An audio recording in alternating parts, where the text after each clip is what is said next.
Acupuncture அப்படிங்கிற ஒரு அற்புதமான மருத்துவத்தில் நாம் இன்றைக்கி ஒரு புள்ளி வந்து பார்க்கலாம். நம்ம புள்ளி என்னென்னா LI4 அப்படிங்கிற ஒரு அற்புதமான புள்ளி. இது எல்லாருக்குமே தெரியும், இருந்தாலும் தெரிஞ்சுக்கங்க. இந்த ஓரத்தில் இருக்கக்கூடிய புள்ளி இது முக்கியமான புள்ளி.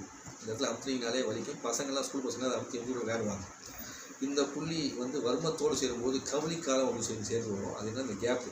அப்போ இந்த கேப்பில் சேர்த்து நீங்கள் அழுத்தி இப்படி புள்ளி அமுத்துனீங்கன்னா உடல்நிலை மேல் பாகத்தில் சரியில்லாதவங்க, வலி இருக்கவங்க எல்லாத்துக்குமே வலி நல்லா நீங்கும். ஸோ உடம்பில் இருக்கக்கூடிய வலிகளை நீக்கக்கூடிய ஒரு அற்புதமான புள்ளியாக இந்த அக்குபஞ்சர் புள்ளி LI4 அப்படிங்கிறது சேர்ந்துடும். இப்படி நம்ம உடம்புல வந்து 300க்கும் மேற்பட்ட புள்ளிகள் வந்து அக்குபஞ்சர் வந்து இருக்குது. அதில் நிறைய புள்ளிகள், அதில் 300க்கும் மேற்பட்ட புள்ளிகள் மட்டுமே அதில் பயன்படுத்துகிறாங்க. அதுலேயும் வந்து பார்த்திங்கன்னா பஞ்சபூத புள்ளிகள்னு சொல்லிட்டு 5 எலிமெண்ட்ஸுக்கும் கொடுத்து ஒரு 60 புள்ளிகளை தேர்ந்தெடுத்து அந்த 60 புள்ளிகள் ரொம்ப சிறப்பாக இது வேலை செய்யும். இதை நீங்கள் பயன்படுத்த என்ன பண்ண முடியும், நம்ம ஆரோக்கியத்தை மேம்படுத்த முடியும். அதனால் அக்குபஞ்சர் தேவைப்படுது. இந்த சேனலை ஃபாலோ பண்ணுங்கள்.